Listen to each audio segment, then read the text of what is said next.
When it comes to the spirit world, supernatural, chakras, I'm indifferent. Normally, I just don't mess with any of it. Whether it's real or not, I'm sure not gonna fool around and find out. I'm here to live as normal a life I can, die, and then we can go from there. But I got curious. What would happen if I individually booked readings with a bunch of psychics? I mean, I don't even know what they do. I just know something about them being made of crystals and having 3 eyes or something. It's a world I've never explored before.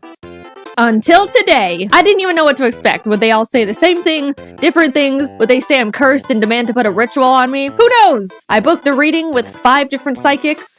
Let's see what they all said about me. I wanted to keep as much consistency in all of this as possible. You know, scientific method and all that. So I specifically booked a tarot card reading and palm reading from all 5 of them. That way, they're all reading the same things for me, and we get to be good little scientists in the supernatural community. Anyway, Psychic 1. I walked into the shop and saw a table with a bunch of candles and crystals on it. You know, the typical psychic stuff. Now, I've never gone to a psychic at this point. I didn't know what they were gonna do to me. Were they gonna say my name and say they've been expecting me? And for all I know, a real-life wizard could walk through the door and speak in riddles to me the whole time. But Psychic 1 was a 5-foot-tall middle-aged white lady in a black spaghetti-strapped tank top and a ponytail. All the psychics had a bit of a different method of doing the tarot card reading, but the overall gist is they had me put my right hand over the stack of cards, say my full name, then I pulled 18 cards that would determine my reading. Psychic 1 pulled the cards herself, though. I didn't get to pick them, so I don't know if that was a non-regulation move or all the other psychics let me pick my cards, I'm just saying. She started with what she read about me as a person. I'm my own boss and don't like being told what to do, which is like half true.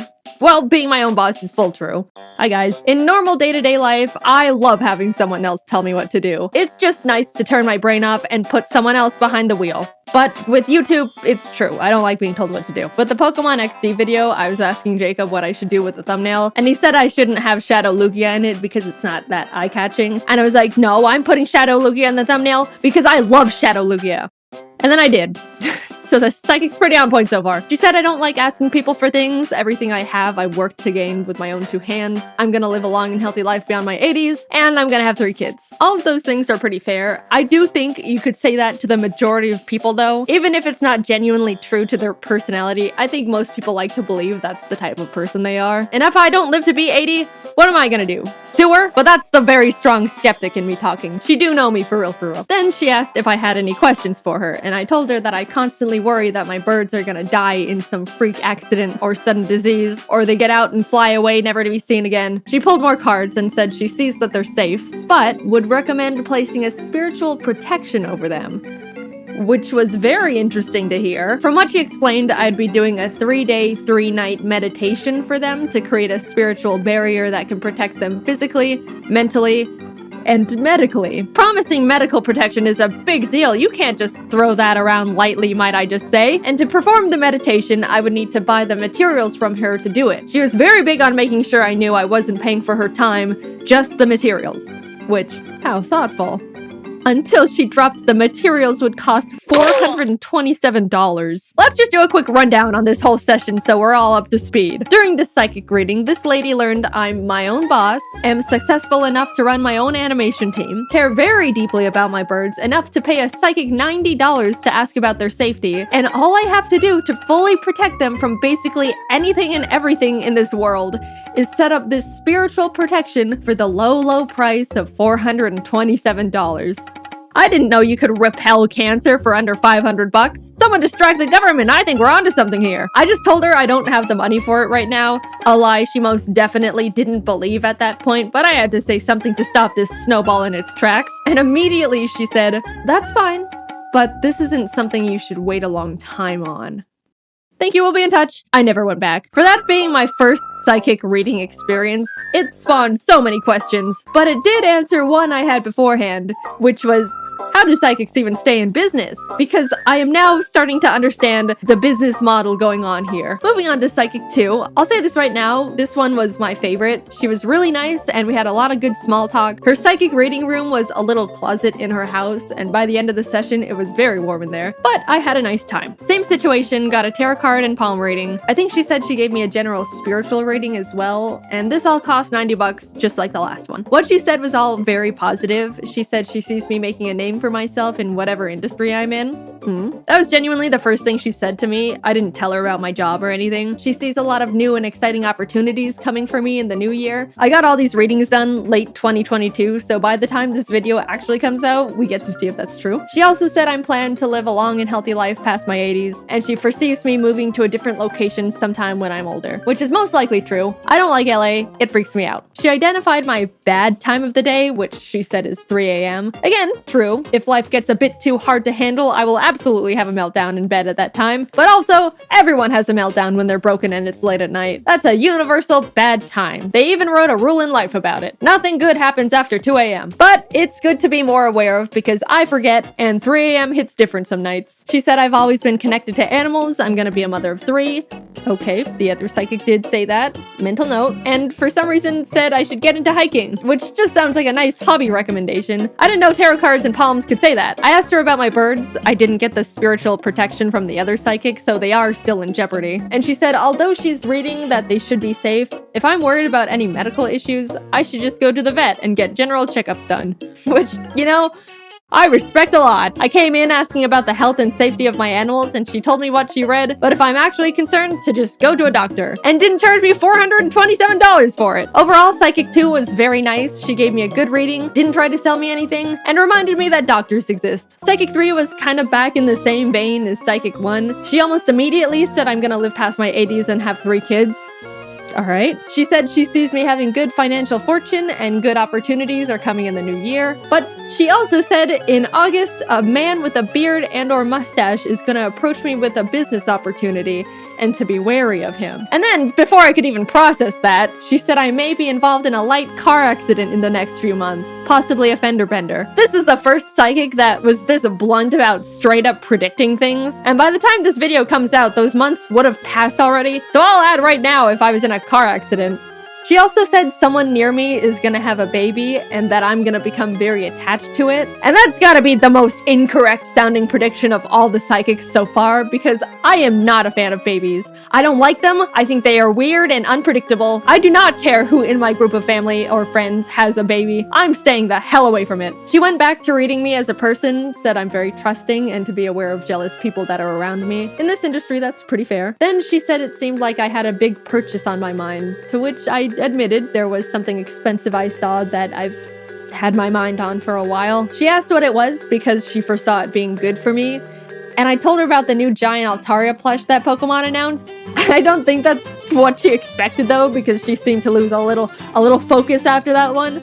But I did end up buying it. I asked about my birds, just like I have been for all of them, and she said they seem safe. However, after reading me for so long, she sensed my chakras were imbalanced, which was a shame because I could have sworn they were properly aligned. Anyway, she would like to help with them. I said, sure, and she hit me with the meditation prayer bit and how I'm only paying for the materials and not her time, and they're gonna cost $375. Much cheaper than Psychic 1, but man, that's like the same setup and kicker, and no medical protection to boot. I politely declined and left. I gotta say though, this psychic was the first one to straight up tell me you're gonna be in a car accident. A bearded man is gonna approach you in August. Like just real life things. Whether or not they come true, you gotta respect that gamble. Definitely an all or nothing type of psychic. She was also the most expensive one yet. The other psychics were both $90, but this one charged me $162 for the readings. Now, Psychic 4 was a doozy, might I tell you. I walked up to her shop door, entered the room, and no one was there. I immediately walked back out because it's weird to be just there alone, and texted her I was here, to which she responded,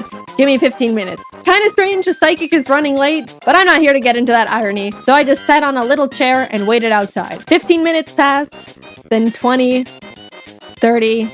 This lady was 40 minutes late to a psychic reading. I brushed it aside because whatever, and we started. She let me pick my tarot cards, laid them out in the formation, and told me she's very surprised I picked a lot of queen cards. Apparently, in the standard tarot card deck of 78 cards, there's 4 queens, and I randomly picked 3 of them. She explained that's no accident, so you heard it here first, people. Certified and indisputable queen over here. The stars said so. She led with how she sees I have a good, strong energy. I work for everything I have. I've got good financial stability, eventually am gonna run my own company and be a good leader, but she sees a lot of jealous people around me and to be careful about them. I tried to explain YouTube to her because I felt like that would explain all the things she just said, since all things considered, it's pretty accurate. But after like 5 minutes of trying to explain what a YouTube channel is, she just gave up and was like, sorry, I just don't understand technology. Fair enough. Also, sure, all of what she said was surprisingly accurate, but I'm always wary of what can be used as a blanket statement, especially when it comes to the financial stuff, because I don't know, I think going to psychics is a bit of a luxury expense. Not everyone can afford to pay upwards of $100 just to be told they've got positive vibes and are gonna be in a car accident. But then Psychic 4 said, I don't know how you do it, but you're making at least X per month, and gave me a very specific range of what I actually do make per month. That's what definitely perked my ears up. You know, I don't have a normal job, and even after not understanding how I make money, she was able to drop a number that was pretty close, all things considered. Then she said she sees me living a long and healthy life, and that I'm gonna be a mother of 3. I haven't directly talked about it yet, but I would like to say it's hauntingly strange how literally all 4 psychics have told me I'm gonna be a mother of 3. None of them even asked me if I like kids in the first place, they just straight up told me point blank. I don't know what about me is giving off I'm gonna have 3 kids vibes, but it needs to stop. I absolutely do not want 3 kids. It's too many kids for me to handle. I'm gonna have to figure out how to change the fates, like immediately, because it's all feeling a bit too real at this point. They also all said I was gonna live a healthy life past my 80s. So if I die at 50, I want all of my money back. Anyway, Psychic 4 kept talking, saying it seemed my birds are safe, because I asked, but there seems to be a negative energy trying to attack them, to which she'll start meditating to protect them. Also, my chakras seem unaligned, and my 3rd eye isn't very developed despite how old my soul is, which sure is a sentence, so she recommended a chakra meditation thing. She had me lay on her table under a lamp of RGB crystals and turned on relaxing spa music. Then she told me to close my eyes, because when your eyes are closed, your 3rd eye opens, and that's why you dream when you sleep. It's your 3rd eye. You learn something new every day. Anyway, I laid there, she gave me some crystals to hold and put more crystals on my chest and stomach and legs and put a bell on my forehead that she would ring every few minutes. After a bit of that, she told me she had to leave the room for 5 minutes so her energy doesn't interfere with mine. But I could swear she left me on that table alone and blindfolded for like 15, maybe more. After she remembered I was still there, she came back, sprayed me with lavender, which was pleasant, did little karate chops on my body, and then had me sit up. I did hit my head on the RGB crystals, so I hope that didn't jostle my chakras. And that was that! She said I had a lot of energy and that I'm an old spirit, but I need to develop my 3rd eye more, and she's gonna send me home with a couple incense to burn, and that I need to come back tomorrow. At this point, I was in too deep. All the other psychics, I was able to squeeze my way out of these situations, but I just ended up doing it this time, mainly because she told me to burn incense, but I didn't have an incense burner, and then she lent me hers, and I didn't want to just take it and dip, so I burnt the incense like she told me to, and went back the next afternoon thinking that was it, and after that I could start not coming back anymore. But then she gave me some crystals, more incense, and bath salts this time, and told me to meditate in the bath while holding the crystals.